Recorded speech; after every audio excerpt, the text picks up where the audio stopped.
think we kind of were all excited about the idea of doing it here. You know, it's our hometown, right? So when I ask people, international friends, what they think of Seattle, you know, right off the top of their head, they're like, oh man, rain.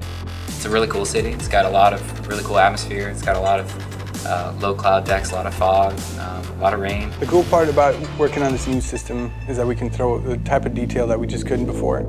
And say, hey, look, we want a bank of puddles here. We're just going to paint some blue verts in here. We can come in here and we can lower the puddle values. We come here with the tools, and I can start painting in these patches where I want, you know, destruction, fall off, and then kind of for the final awesome bits here, a lot of wetness and puddles just to kind of give it a rained-on feel, like we've kind of been here a while.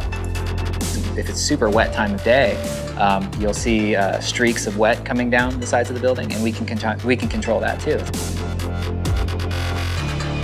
You see the sun like hitting a wet street, and it kind of flares out for a second, just like if you're walking down the street and it had just rained and the sun is coming down the center of a street, right? And it flares out in your eyes. You want that. So I can make it feel like there's really heavy fog sitting on the bay and the water down here. Which for me it's great because like maybe I want really low hanging fog and to be more clear as it goes up. It allows me to create some like really super interesting times of day. One of the features I'm most excited about is actually that share button, because we're, you know, of course going to use it for cool replays of all the fun physics stuff that happens. You know, you throw a smoke grenade at a tower, it collapses, it squishes like 4 guys. Then they get mad, send out a helicopter, the helicopter's shooting at you, it's exploding all these cars. But for me, I'm going to be that boring guy who just has a bunch of gorgeous beauty shots, because the city looks so sharp that I could just see people stopping on top of a building and just kind of doing a little 10-second pan, just looking around and taking it all in.